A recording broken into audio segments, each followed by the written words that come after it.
Hello, my name is Dan Johnson, and welcome back to my channel. Today I'm going to be talking about the brand new Christmas box set from Big Finish Productions. I feel like I should probably change my jumper. There we go, that's slightly better. This is a Doctor Who jumper, by the way.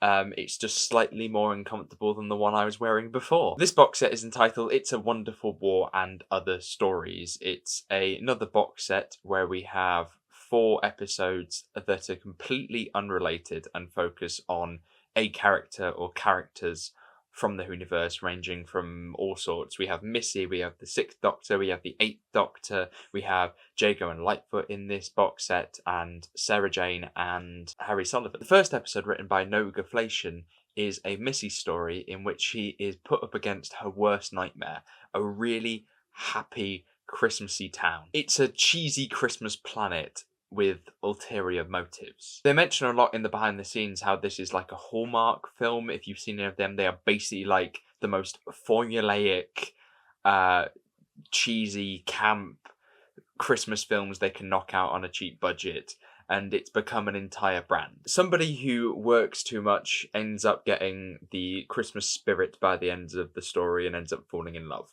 And it's very fun to see Missy following those tropes and doing very Missy things with it. At one point, she pulls out a IED and throws it at a group of children in order to kind of fight back against the happiness that is around her. And she's mocking the fact that the man in front of her that is trying to seduce her, is that really the word I'm going to go with? Yeah, screw it. That is trying to seduce her is well chiseled and has muscles and is just so perfect. Michelle Gomez is really, really good in this role. She's given some lovely bits of dialogue, some very, very funny scenes, and a very funny script. I really enjoyed it. I think that it might not be one that everyone will enjoy, but I just loved how silly, how camp it was. I think as a Missy story, it's really lacking a lot of depth. But it's Christmas. I'm not after depth. I'm after a fun adventure, and that's what this is.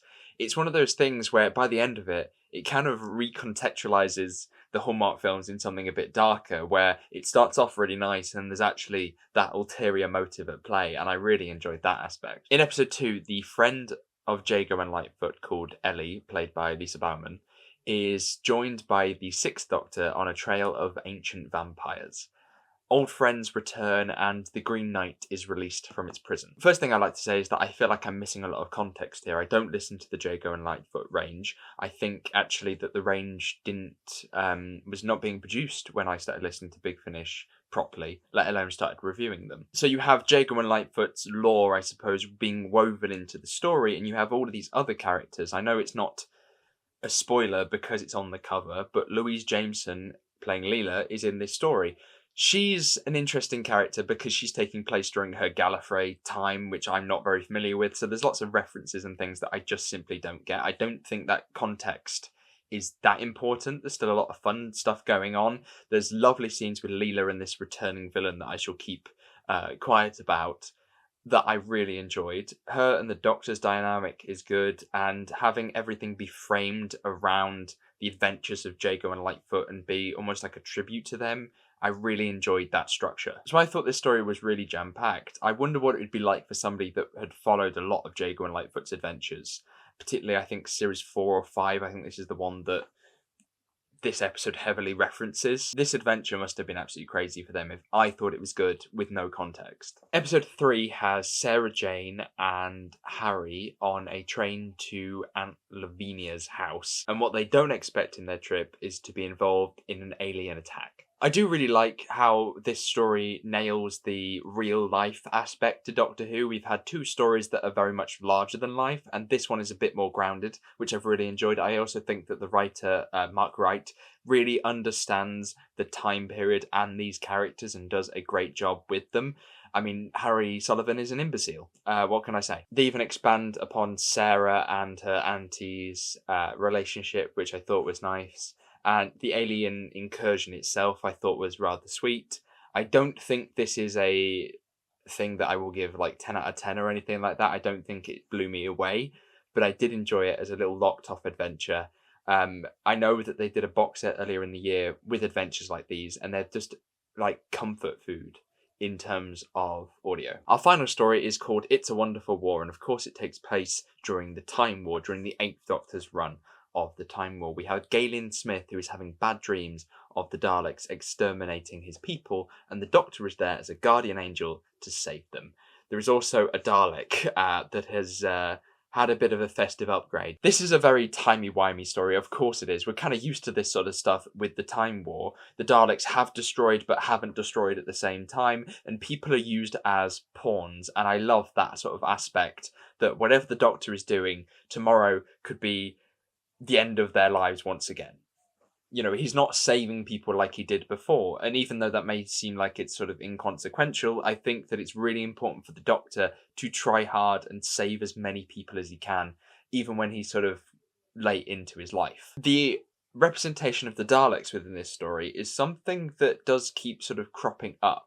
Once or twice I'm okay with it. It appears in Dalek Universe, and I love Dalek Universe, but it does feel weird for Daleks to kind of reach that point in the Time War where they're not so much concerned about their own survival in terms of their gene pool and are kind of just using everything, because that sounds a lot more like the Cybermen. As this story is called It's a Wonderful War, it's very close to It's a Wonderful Life, and there's similarities in tiny amounts, I suppose. We are talking about a Dalek story here, but there is a romance, and once again it goes back to that idea of the people in the Time War being pawns and everyone on the outside being drawn in. But there's a lot of character work within the story, and I think that there's lots of twists and turns for this to be a really interesting episode. Obviously I can't spoil anything, but towards the end of the episode there is a newfound perspective that I really enjoyed, and I thought was a very clever idea. Something that I couldn't believe had not been done before. At the end of my videos, I like to ask whether I was satisfied by the release, and today I have 4 yeses. If we go back to the Halloween box set from 2 months ago,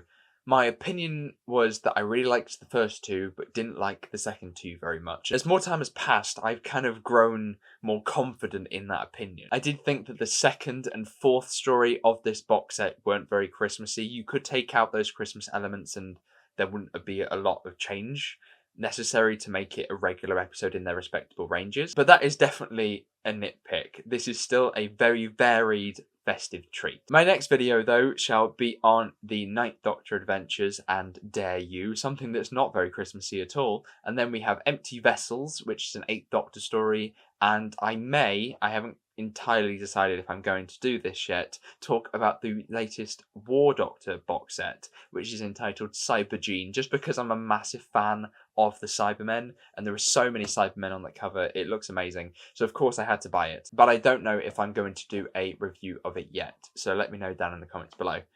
But until next time, thank you very much for watching, and I shall see you soon. Goodbye.